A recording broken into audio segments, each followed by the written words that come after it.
MAGA cannot be ignored. Indictable. There's a civil war going on in MAGA, not like the original Civil War, more like Dukes of Hazzard versus the Beverly Hillbillies. Reckon you can handle that, boy? I reckon. It's a MAGA-apocalypse. One side of MAGA, represented by Musk and Ramaswamy, want to bring in foreign workers via a thing called an H-1B visa. They say American workers are unskilled and lazy, which is cruel because they've never actually met me. That's a good one.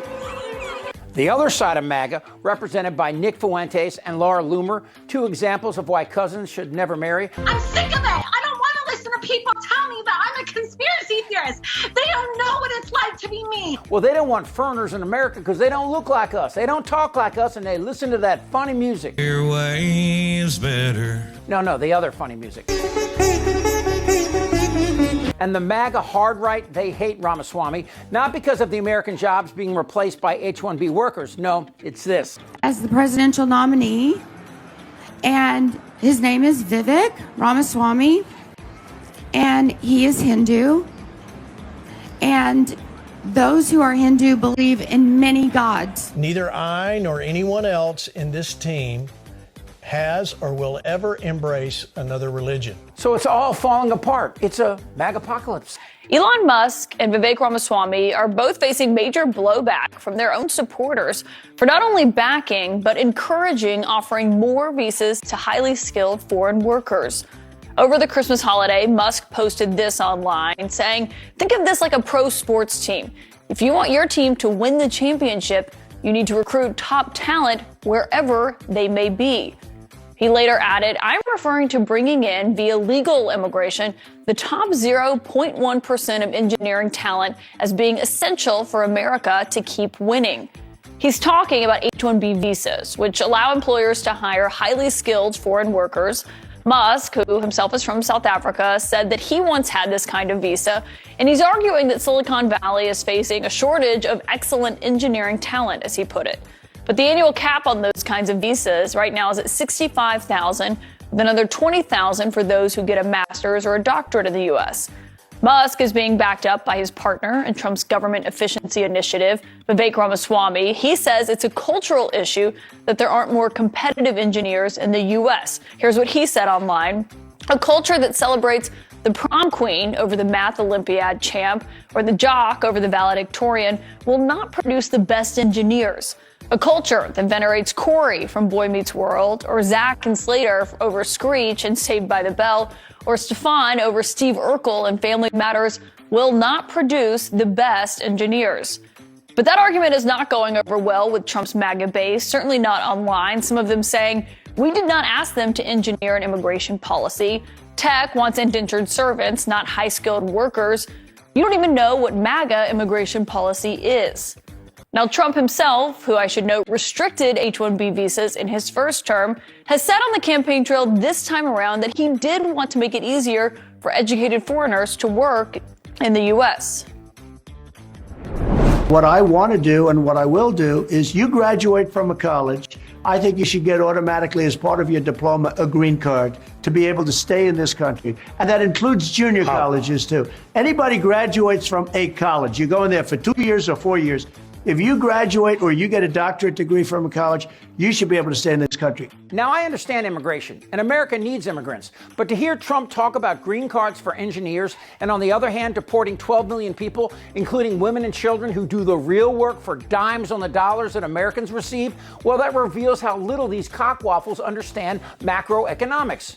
Deporting Hispanics creates a huge labor problem that will be of our own invention, and it will destroy the American manufacturing and agricultural backbone of this nation. And I'll say this, if Trump really starts deporting millions of undocumented workers and their citizen children, the economy will fall like Lindsey Graham's jowls after his evening mint julep. So one side wants foreign workers coming in, and MAGA hardcore wants America to look like a cigarette ad from 1950.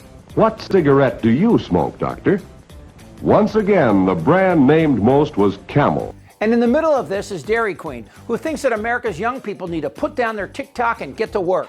Too many of our young people are killing their bodies and minds on alcohol and drugs, wasting years and money earning useless college degrees, chasing unrealistic dreams, spending all their time trying to be the next YouTuber, content creator, social media influencer, instead of pursuing a useful skill set or trade or education in order to become a part of our much-needed American workforce. Whoa, let me jump in here. Dairy Queen says young people are killing their bodies and minds on alcohol and drugs. I don't know about that. This sounds more like Pete Hegseth and Matt Gaetz. But useless college degrees? Maybe in Georgia, where even Waffle House uses pictures on their menus so monkeys know what to order.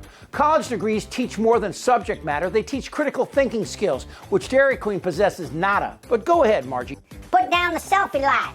We must change our education system, create a culture that respects hard work and productivity, cut government waste spending regulations in order to produce a healthy, robust economy that lowers inflation and pays higher wages to an American workforce. So an H-1B visa is no longer needed, it can be done away with. Well, as you just heard, she has no idea how to do any of that. Dairy Queen's tweet on the H-1B visa reveals how clueless this three-toed inbred really is. There's an abundance of evidence that companies are using H-1B visas not to supplement, but to replace qualified American workers with cheap foreign labor. Ramaswamy said it out loud. He thinks Americans are stupid, and occasionally, he's right. And you think gas prices are high now?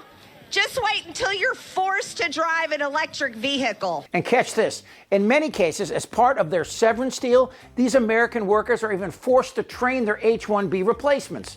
Dairy Queen's verbal diarrhea reveals these harsh realities and perpetuates a misunderstanding of how the H-1B visa program is being exploited, leaving many workers feeling betrayed. And while one side of MAGA, led by a South African who's here illegally, wants cheap labor from India, the other side wants American workers to somehow compete against these workers without college degrees. And it was MAGA that didn't want Biden to forgive student loans, although Dairy Queen didn't have to pay back her PPP loan to the tune of hundreds of thousands of dollars. That's why they're the party where you don't have to pay back loans. That's why they're the party that is just ripping our country apart. And Joe Biden is wrong. He can't break the law and just forgive everyone's student loan debt. It just doesn't work that way. And then we find out that the Marjorie Taylor Greene and husband business, Taylor Commercial, received a loan for $182,000, and they had $183,000 forgiven.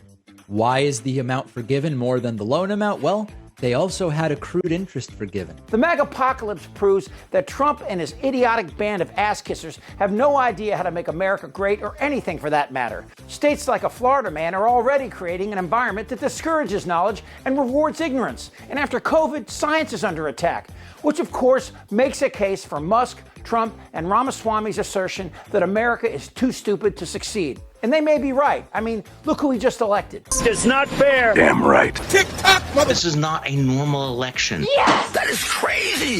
This isn't their Republican Party anymore. They're eating the dog. You're an idiot. Trust me. Shut the fuck up, Dan. Who's with me? Oh, yeah, the lie. Indictable. Out of sheer morbid curiosity, I'm allowing this freak show to continue. I don't want to talk about this stuff. Am I wrong? Yes! Tick-tock, You're in a lot of trouble, Donna. I think he's crazy. I'm Chip Franklin.